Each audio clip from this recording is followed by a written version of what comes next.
Bonjour, aujourd'hui la vidéo on va vous présenter le IFS 40 OP et expliquer comment on va faire une conversion de gaz naturel au gaz propane pour cette friteuse. Donc c'est une friteuse qui chauffe indirect. Alors pour la conversion de la friteuse, vu que les gicleurs ils se retrouvent vraiment sous la cuve tout en bas, le plus simple ça va être de dévisser les parois de la friteuse et de sortir la cuve pour la mettre à l'envers et accéder aux gicleurs plus facilement.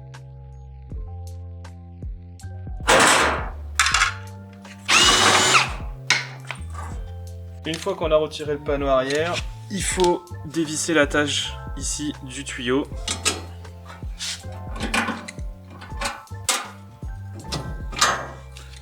Une fois qu'on a retiré le panneau arrière et la fixation du tuyau, ça va être l'étape où on peut sortir la cuve. Et pour ça, il va falloir retourner la friteuse et sortir la cuve à l'envers.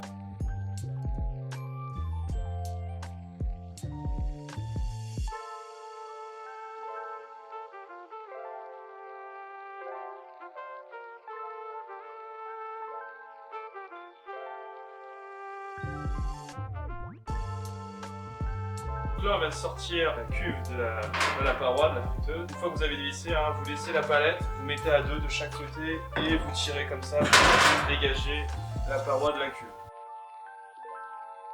Alors, pour dévisser ça, il ne faut pas enlever les vis ici. Ce sont les vis situées sous le tuyau. Juste là, il y en a deux, une là et une là, c'est pas forcément évident à voir. Si vous avez du mal à retirer les vis ici, celle-ci est facile d'accès mais l'autre beaucoup moins. Il suffit de retirer cette plaque là et pour ça on enlève simplement cette vis là. Pas celle-ci, ça sert à rien, c'est celle-ci qu'il faut retirer pour pouvoir accéder à la vis en dessous. Bon, une fois qu'on a dévissé les fixations, on va retirer cette plaque. Alors on commence par lever ici, voilà, et ensuite décroche ça. Et pourquoi on n'a pas besoin de dévisser cela? Parce qu'en fait c'est simplement le petit crochet qui retient, donc c'est pas utile. Donc dans cette cuve il y a 9 gicleurs avec 9 céramiques, les céramiques elles sont là, d'accord, et il y en a 4 de chaque côté et un dernier ici. Et cette particularité c'est que le gicleur de chaque céramique sert de fixation. Les gicleurs ils sont en fait en dessous ici. À chaque fixation de céramique il y a un gicleur qu'on va devoir retirer. Pour commencer, pour dévisser le premier gicleur, on met la clé en dessous, il faut bien la maintenir, et comme la cuve elle est à l'envers, il faut dévisser dans le sens des aiguilles d'une montre et répéter ce processus plein de fois, mais comme il y a très peu d'espace, c'est très long à dévisser. Alors j'ai changé de clé parce que c'est beaucoup plus pratique de faire ça. Voilà, quand on a dévissé le gicleur, voilà comme ça se présente, la céramique, et voici le gicleur qui est mis comme ceci, qui sert de fixation. Et voilà, et donc on répète le processus pour tous les autres céramiques, et ainsi de suite. Alors voici la cuve une fois qu'on a retiré les brûleurs avec les céramiques. Alors la prochaine étape, ça va être de changer le gicleur dans la veilleuse, ici, donc il faut dévisser ça, mais c'est très difficile d'accès, donc on va dévisser les fixations ici et ici, pour pouvoir dégager la veilleuse et ensuite dévisser la veilleuse. Là on vous conseille lors de dévisser, de mettre un bac en dessous, parce que si la vis elle tombe, vous la récupérez pas, et ça restera coincé dedans.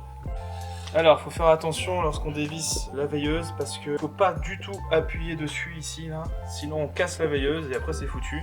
Il faudra essayer de tenir avec une pince au niveau de la fixation. Et surtout, on ne touche pas au thermostat ni à la veilleuse, sinon on casse et là, il n'y a plus qu'à remplacer le tout.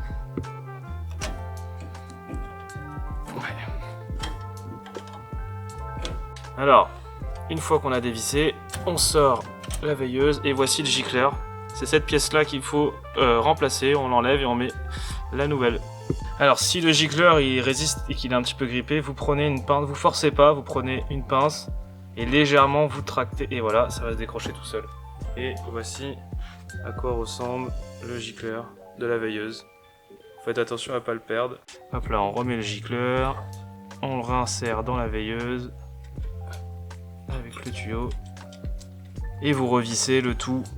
Alors attention, quand vous allez remettre les nouveaux gicleurs avec les céramiques, il faut bien positionner le gicleur pour trouver le pas de vis. C'est vraiment pas facile à faire. Ne forcez pas, si vous abîmez le pas de vis avec le tuyau, c'est foutu. Bon, voilà les brûleurs remontés avec des nouveaux gicleurs. Alors faut bien faire attention que les céramiques soient bien alignées les unes aux autres parce que la flamme va se déplacer en série. Donc s'il y a un gicleur qui sort pas la flamme, ceux d'après ne l'auront pas. D'accord? Donc pensez bien à ça, à bien vérifier l'alignement des céramiques avec les gicleurs. Et puis là on va remettre la plaque de protection. Bon, une fois qu'on a remis la plaque de protection, on est prêt à remettre la cuve dans son coffre. Donc ça c'est la prochaine étape. Et ensuite on changera la pièce pour changer la vanne.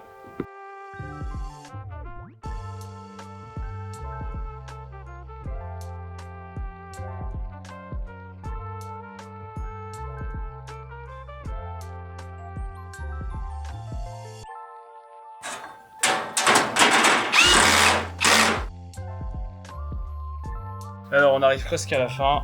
La dernière étape ça va être de changer cette petite pièce là de la vanne pour pouvoir passer à une autre conversion de gaz. Alors faut juste faire sauter la cire sur, voilà, sur la vis pour bien dévisser. Vous avez cette vis là enlevée et celle-là. Et ensuite on retire cette pièce-ci et on la change par celle du nouveau kit.